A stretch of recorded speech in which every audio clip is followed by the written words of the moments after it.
할렐루야. 2024년 2월 5일 2월의 첫 번째 월요일 아침입니다. 지난밤도 잘 주무셨나요? 오늘은 레위기 14장 15장 말씀입니다. 레위기가 쉽지 않은 것 같아요.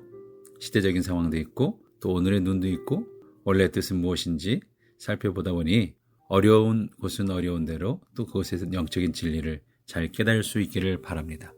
오늘은 레위기 15장 유출병에 대한 이야기입니다.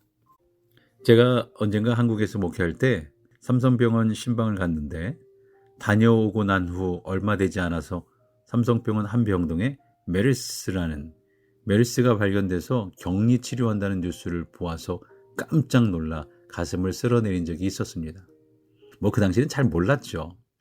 그러다가 뉴욕에서 코로나로 인해 시티가 마비되고 시신을 냉동차에 보관하는 사태를 보면서 그 심각성에 놀라지 않을 수가 없었습니다.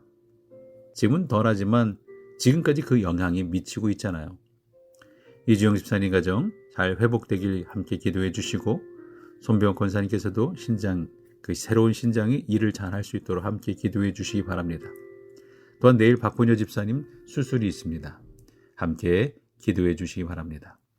우리가 주일날 오늘까지 읽게 되는 부분 중에 레위기 13장, 14장이 있습니다. 거기 보게 되면 나병이라는 게 나오죠.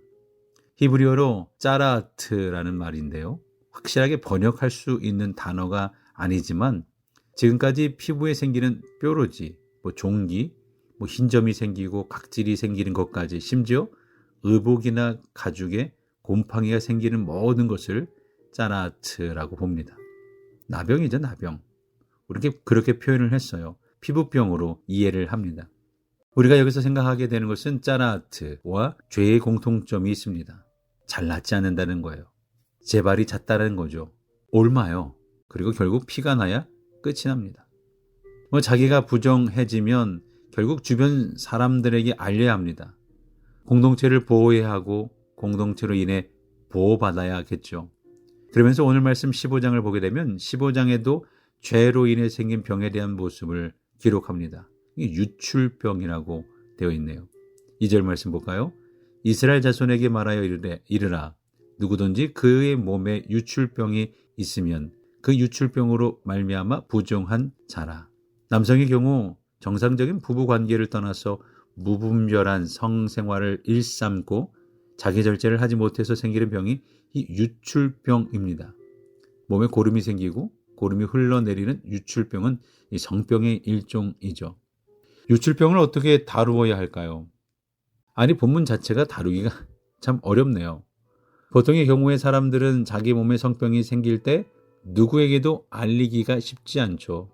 부끄럽기 때문입니다. 그리고 그것이 죄로 인해서 생긴 결과라는 것을 말하지 않아도 알기 때문에 감추기 마련이죠.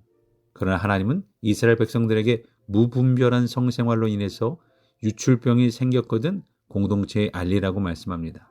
그것은 공동체를 보호하기 위함이고 병에 걸린 사람도 사랑하셔서 회복하시기 원하기 때문입니다.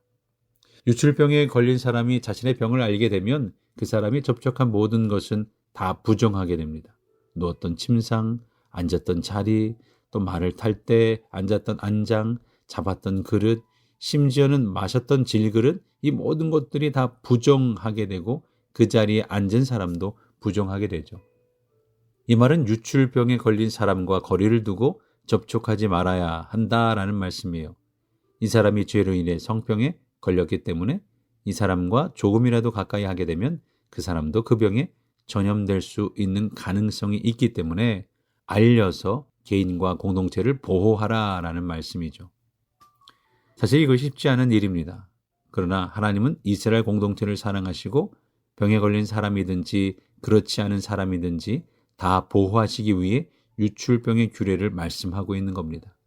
접촉을 금한 후 이 사람이 낫게 되면 나은 후에는 어떻게 합니까? 14절 15절 여덟째 날에 산비둘기 2마리나 집비둘기 새끼 2마리를 자기를 위하여 가져다가 회막문 여호와 앞으로 가서 제사장에게 줄 것이요 제사장은 그 한 마리는 속죄제로 다른 한 마리는 번제로 드려 그의 유출병으로 말미암아 여호와 앞에서 속죄할지니라. 유출병에서 회복이 될 경우 비둘기 2마리를 가지고 여호와 앞에 나와서 드려합니다. 지금까지 공동체에서 고립되어서 고생했는데 이제는 회복되었음을 알리는 절차죠. 속죄제를 드리는 의미는 하나님께서 주신 선물인 성을 지금까지 무분별하게 사용했음에 대한 용서를 구하는 행위입니다. 앞으로는 이렇게 살지 않고 구별된 삶을 살겠다는 결단의 표현입니다. 번제를 드린다는 의미는 지금까지 성에 탐닉하면서 살았지만 이제는 하나님 앞에 헌신하는 인생을 살겠다는 거예요.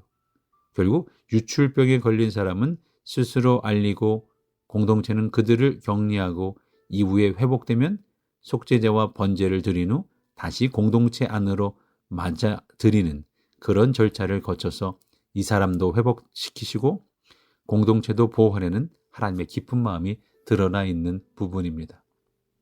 부끄럽다고 해서 감추고 죄라고 해서 숨기게 되면 숨기는 사람도 결국 파멸하게 되고 공동체도 결국 전체적으로 병에 전염되어 위험하게 됩니다. 그래서 하나님께서는 유출병의 규례를 정하시고 직면하게 하시고 바라보게 하셨습니다.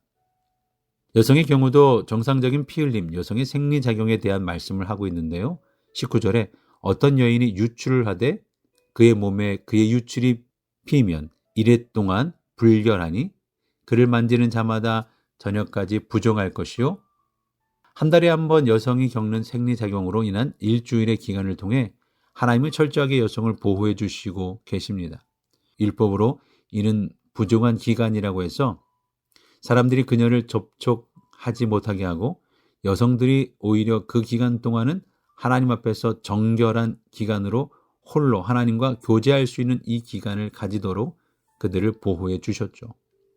당시 사람들은 여성들은 결혼하고 나면 남성의 소유물이라는 강한 인식이 있었죠. 그러나 이 기간 동안은 남편조차 아내에게 접근하지 못하고 남편조차 성을 함부로 가까이 하지 못하도록 하나님은 아예 율법에 규정해 두셨어요. 24절 볼까요? 누구든지 이 여인과 동침하여 그의 불결함에 전염되면 이래 동안 부정할 것이라. 그가 눕는 침상은 다 부정하니라. 만약 남편이 일주일 동안 여성과 함께 동침하게 되면 그도 역시 일주일 동안 부정하게 됩니다. 그래서 이 기간 동안은 여성으로 독립된 시간, 홀로 있는 시간이 된 거죠. 하나님의 이렇게 깊은 사랑과 하나님의 율법에 나타난 인간의 해방과 인간의 자유를 위한 사랑이 오늘 우리에게도 적용될 줄 믿습니다.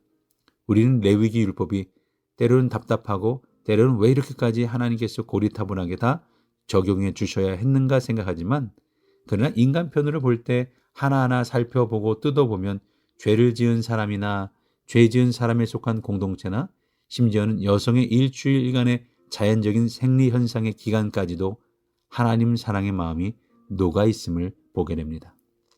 오늘도 우리를 사랑하시는 하나님의 사랑을 잘 기억하시고 나는 하나님께 사랑받고 있는 존재이며 하나님께서 나를 깊이 기억하시는 분이심을 기억하고 오늘 하루도 하나님과 동행하며 승리하는 행복한 하루가 한 주일이 되시기를 간절히 바랍니다. 우리 서로를 위해서 기도해 주시고 건강의 회복을 위해서 함께 기도해 주시며 한 주도 승리하는 삶을 함께 걸어나가겠습니다. 함께 기도하겠습니다.